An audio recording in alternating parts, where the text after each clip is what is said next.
Mahotsav 2025 presents Pancham Ved Natok, supported by National School of Drama, Dandel Chaplin Theatre, presents Pancham Ved Natok and supported by Poronchopur Junior High School and Poronchopur Primary School, Polva, Hooghly, West Bengal, India. Thank you.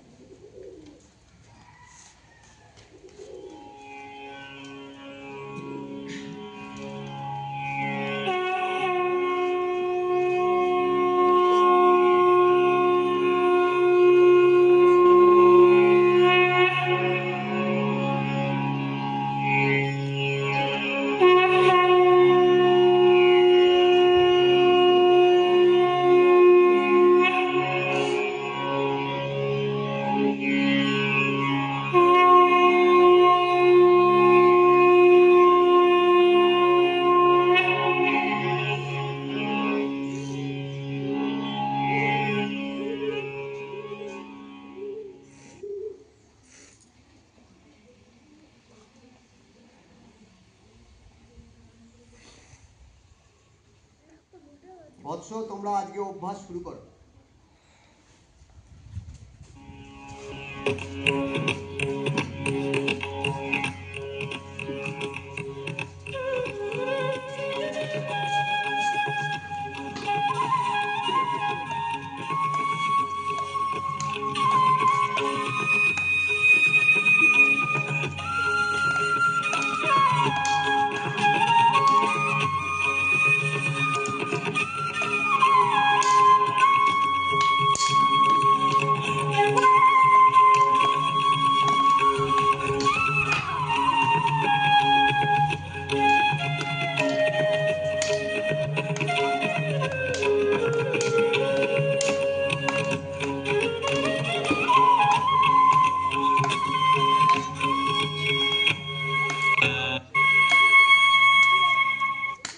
বৎস, আজকের মতো অভ্যাস এখানেই সমাপ্ত থাকবে।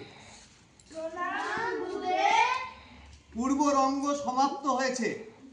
যা শিখেছো সেটা ভালো করে অভ্যাস করো। মনে রাখবে, এটাই তোমাদের প্রথম প্রয়াস, তাই কোথাও যেন ত্রুটি না থাকে। এখন তোমরা তোমাদের আসন গ্রহণ করো।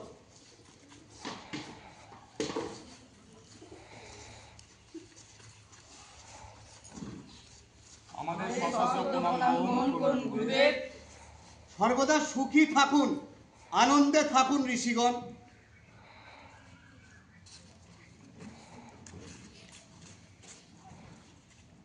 বলুন ঋষিগণ, কি প্রয়োজন হেতা আগমন আপনাদের? হে মুনিবর, আপনি যখন নাট্যশাস্ত্র রচনা করেছেন তখন থেকে আমাদের মনে নানা প্রশ্ন উঠেছে। আমরা সেই প্রশ্নের উত্তরের জন্য আপনার কাছে এসেছি। জিজ্ঞাসা করুন, নিঃসংকোচে জিজ্ঞাসা করুন। গুরুদেব, নাট্যশাস্ত্রের উৎপত্তি কিভাবে? এর উদ্দেশ্যই বা কি? হ্যাঁ, বলুন গুরুদেব। খুব ভালো প্রশ্ন করেছেন আপনারা। এটি শুধু নাট্যশাস্ত্র বোঝার জন্য নয়, এটা জীবনের মর্ম উপলব্ধি করারও একটি মাধ্যম। শুনুন তাহলে, মানুষ যখন লোভ, কাম এসবের বশবর্তী হয়ে অধর্মের পথে, অসত্যের পথে অগ্রসর হয়েছিলেন, তখন দেবরাজ ইন্দ্র প্রজাপতি ব্রহ্মার কাছে গিয়েছিলেন। তাকে প্রার্থনা করতে বললেন। তার কাছে প্রার্থনা জানালেন যে এমন একটি মাধ্যম সৃষ্টি করুন যেখানে শ্রবণ এবং দর্শন উভয় একসাথে সম্ভব হয়, যাহাতে মানুষ ধর্ম এবং মোক্ষের পথে ফিরে আসতে পারে। তখন প্রজাপতি ব্রহ্মা বেদ রচনা করলেন, আর এই বেদের প্রয়োগ শাস্ত্র হলো নাট্যশাস্ত্র। কিন্তু গুরুদেব, বেদ হলো জ্ঞানের ভান্ডার। দুনিয়ার রহস্য লুকিয়ে আছে তাদের মধ্যে। বেদ নিজেই করতে সক্ষম। হ্যাঁ, ঠিকই বলেছেন। এটা আপনাদের মনে স্বাভাবিকই প্রশ্ন। আসলে মানুষের কাছে গ্রহণযোগ্য করার জন্যেই ব্রহ্মাজি এটি করেছিলেন। নাটকের মাধ্যমে মানুষকে শিক্ষার পথে, ধর্মের পথে নিয়ে যাওয়া সম্ভব। এই শুভ উদ্দেশ্য পালনের জন্যে ব্রহ্মাজি 4টি বেদ একত্রিত করে নাট্য বেদ রচনা করেছিলেন। চারটি বেদের তত্ত্ব? হ্যাঁ, তা কি রূপ গুরুদেব? শুনুন তাহলে। वन्दे मातरम् उदारचरितानां वन्दे मातरम् सर्वे भवन्तु सुखिनः वन्दे मातरम् सर्वे भवन्तु सुखिनः वन्दे मातरम् विश्वबन्धुत्वभावनां वन्दे मातरम् विश्वबन्धुत्वभावनां वन्दे मातरम् योगः कर्मसु कौशलं वन्दे मातरम् योगः कर्मसु कौशलं वन्दे मातरम् वसुधैव कुटुम्बकं वन्दे मातरम् वसुधैव कुटुम्बकं वन्दे मातरम् वन्दे मातरम् वन्दे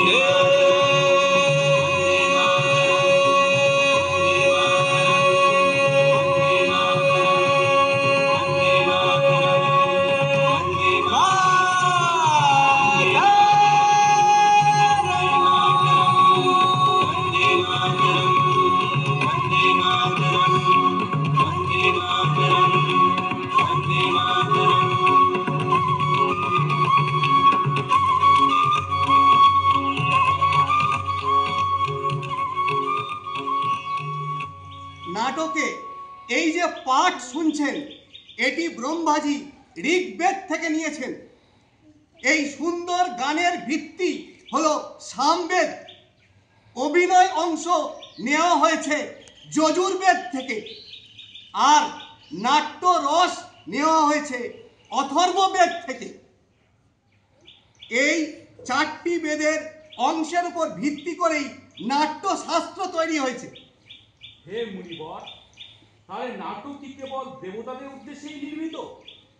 না ঋষিগণ, রাক্ষসরা এই সন্দেহ প্রথম ব্রহ্মাজির কাছে রেখেছিলেন। নাটক শুধু দেবতাদের জন্য নয়, এটি দেবতা, অসুর, মানুষ সকলের জন্য। এতে ত্রিলোকের বর্ণনা আছে। নাটক দুঃখ, ক্লান্তি, শ্রান্তি, তাপ দূর করতে পারে। এমন কোনো রস, ভাব, শিল্প, কর্ম নেই যা নাটকে নেই। এই সব কিছুর সমাবেশ হলো নাটক। এমন কোনো কাজ নেই, শাস্ত্র নেই যা নাটকে দেখানো সম্ভব নয়। অদ্ভুত!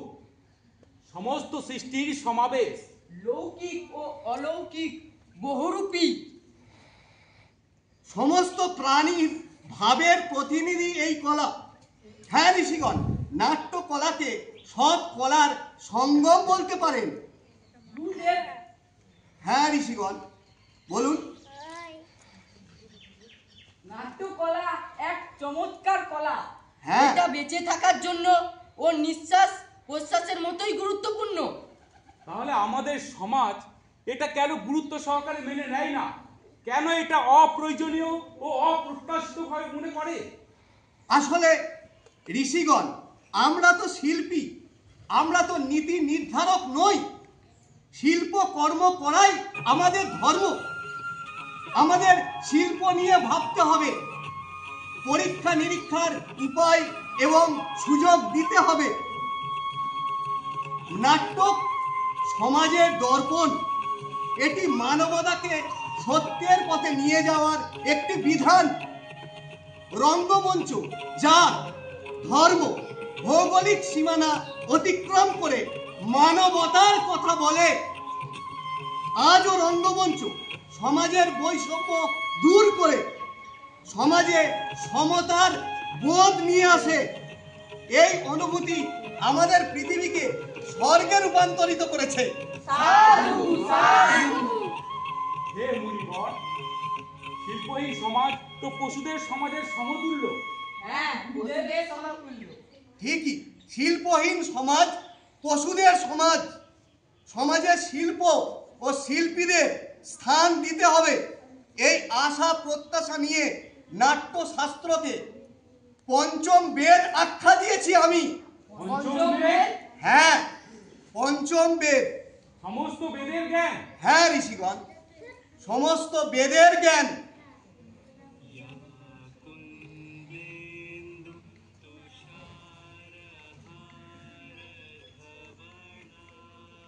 শুনুন শুনুন এই নাট্যবেদের গান।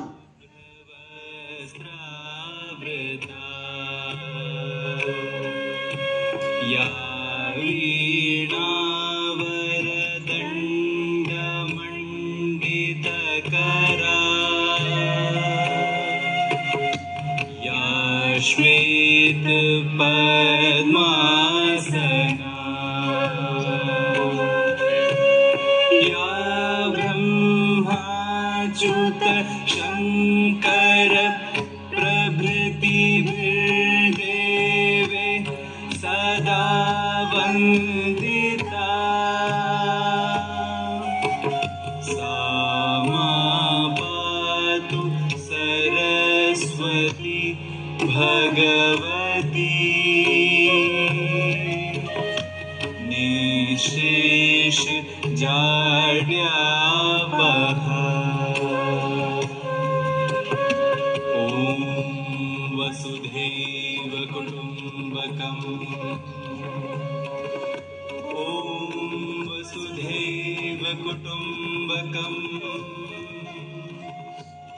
ॐ वसुधैव। ঋষিগণ, আমাদের এই কুশীলবরা আপনাদের স্বাগত জানানোর জন্য একটি নাট্য প্রস্তুত করেছে। আসুন এই নাটকের আনন্দ উপভোগ করি। আসুন ঋষিগণ, আসুন। वन्दे मातरम् पुराचरितानां वन्दे मातरम् सर्वे भवन्तु सुखिनः वन्दे मातरम् सर्वे भवन्तु सुखिनः वन्दे मातरम् विश्वबन्धुत्वभावनां वन्दे मातरम् विश्वबन्धुत्वभावनां वन्दे मातरम् योगः कर्मसु कौशलं वन्दे मातरम् योगः कर्मसु कौशलं वन्दे मातरम् वसुधैव कुटुम्बकं वन्दे मातरम् वसुधैव कुटुम्बकं वन्दे मातरम् वन्दे मातरम् वन्दे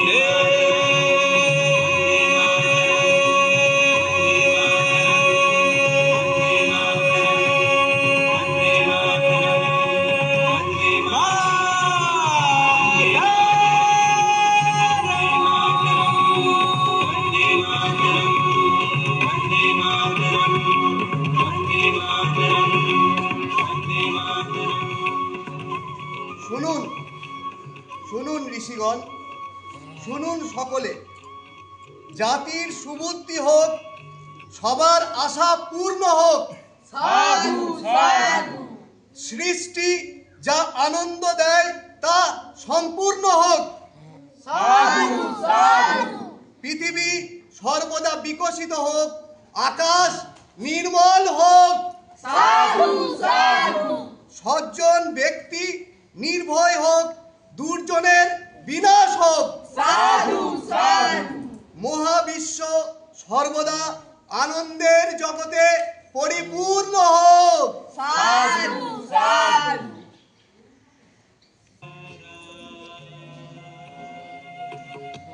या श्वेतपद्मासना या ब्रह्माच्युत शङ्कर प्रभृतिभिर्देवे सदा वन्दिता सा मां पातु सरस्वती भगवती निःशेष जाड्यापहा।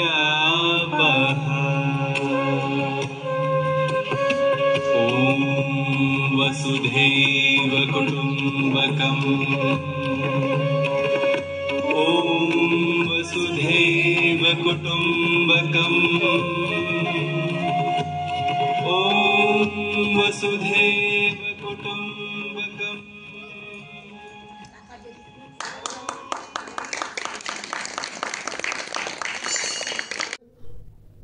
ভারত রং মহোৎসব 2025 প্রেজেন্ট পঞ্চম বেদ নাটক supported by National School of Drama Bandel Chaplin theatre present Pancham Ved নাটক and supported by Poronchopur Junior High School and Poronchopur Primary School, Polva, Hooghly, West Bengal, India. Thank you.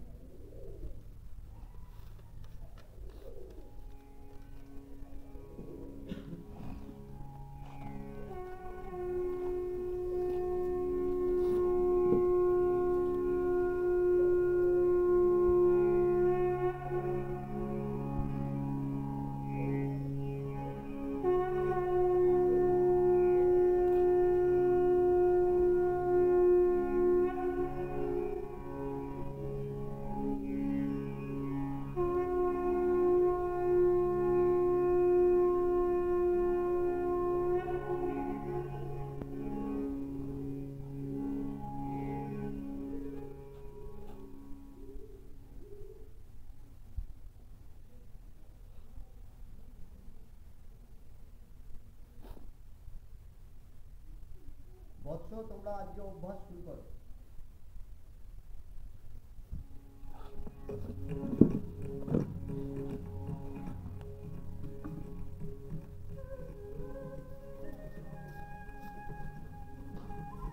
কেউ হাসবে না।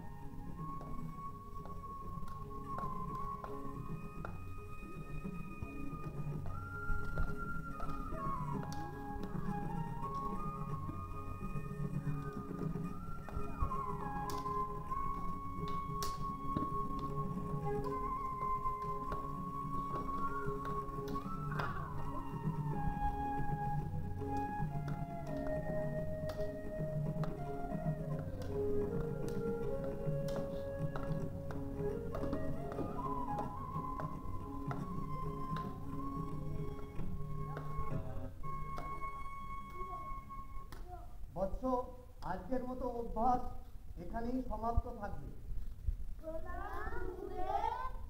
পূর্ব রঙ্গ সমাপ্ত হয়েছে। যা শিখেছো সেটা ভালো করে অভ্যাস করো।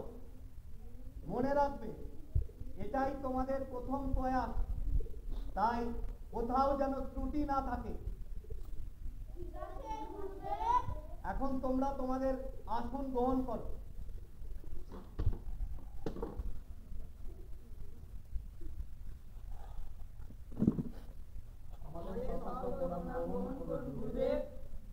সর্বদা সুখী থাকুন, আনন্দে থাকুন ঋষিগণ।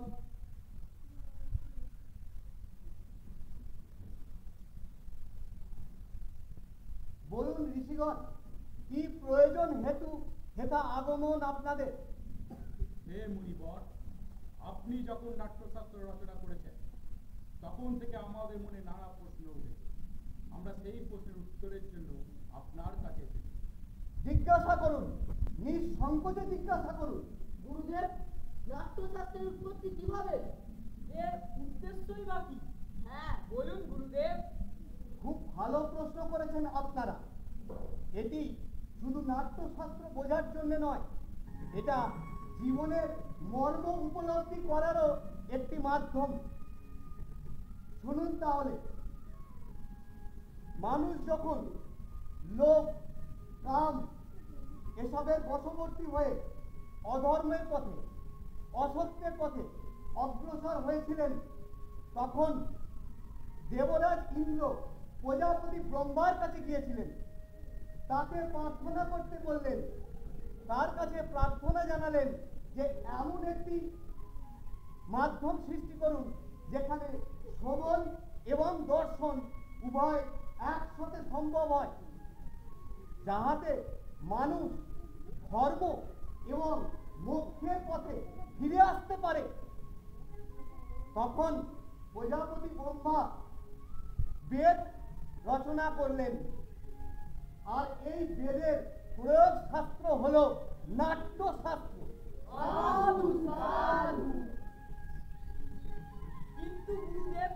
স্যার, আপনি যে পঞ্চম বেদ নাটকটি দেখলেন ওটি কেমন লাগলো আপনার? আজকে এই যে 15ই ফেব্রুয়ারি 2025, আজকে আমাদের শিক্ষা প্রতিষ্ঠান হাই স্কুল এবং পঞ্চপুর প্রাথমিক বিদ্যালয়ের প্রাঙ্গণে ব্যান্ডেল চ্যাভলিন থিয়েটার দ্বারা আয়োজিত যে পঞ্চম বেদ নাটক, আমি পুরোটাই পর্যবেক্ষণ করেছি। অত্যন্ত সাবলীল অনুষ্ঠান, প্রাণবন্ত একটা অনুষ্ঠান। আমি অন্তর থেকে বলছি, আমার খুবই ভালো লেগেছে। প্রশংসা করার ভাষা আমার জানা নেই। বিশেষ করে এই একটা গ্রাম্য পরিবেশে আমাদের প্রধান শিক্ষক মাননীয় বাপ্পাদিত্য মুখোপাধ্যায় এবং এখানকার এই দলের অন্যতম যিনি নাট্যকর্মী ছিলেন আমাদের লোকনাথ পাল দাস এবং আমাদের দুই স্কুলের ছাত্রছাত্রীরা অত্যন্ত সুন্দর এবং প্রাণবন্ত সাবলীলভাবে যে অভিনয় করেছে, তার জন্য ওদের প্রত্যেককে আমার তরফ থেকে হাত দিয়ে জানাচ্ছি এবং এদের ভবিষ্যৎ মঙ্গল কামনা করছি, ভবিষ্যৎ উজ্জ্বল কামনা করছি। পঞ্চম বেদ নাটকটি আপনি দেখলেন, আপনার কেমন লাগলো? ভালো লেগেছে। আপনার কেমন লাগলো নাটকটি? আপনার কেমন লাগলো নাটকটি? সুন্দর হয়েছে। আপনি যে পঞ্চম বেদ নাটকটি দেখলেন, আপনার কেমন লাগলো? আজকে অনুষ্ঠিত নাটক শুধু ভালো লাগাই নয়, আজকে আমাদের পারিপার্শ্বিক পরিবেশের পরিপ্রেক্ষিতে মানুষ ভুলেই গেছিল এই নাটক জিনিসটা কি। নাটকের মাধ্যমে মানুষের বোধ, বুদ্ধি, বিচার উজ্জীবিত হয়। তাই আজকে আমার সেই পুরনো দিনের কথা ফিরে এলো, মনে পড়লো যে ছোটবেলা আমরাও নাটক দেখেছি, মনকে উদ্বুদ্ধ করেছে। এবং আমি মনে করি এই নাটকের মাধ্যমে আপাতত প্রত্যেকটা মানুষের মনের মধ্যে থেকে সেই স্নেহ, ভালোবাসা এবং ধার্মিক বিষয়ে বোধ জেগে ওঠে। সেদিক দিয়ে বিচার করে বলতে গেলে আমি বলবো যে সত্যি অতুলনীয়, অভাবনীয়, খুবই চমৎকারপূর্ণ একটা নাটক হয়েছে। বেদ বিষয়, বেদ আমরা কয় প্রকার, এটাই আমাদের কথা মনে ভুলে গেছিলাম। এই নাটকের মাধ্যমে শুধু বেদই নয়, সেই সংস্কৃতি আমরা ফিরে পেলাম আমাদের আনন্দ। সত্যি খুব ভালো লেগেছে, তুলনাহীন।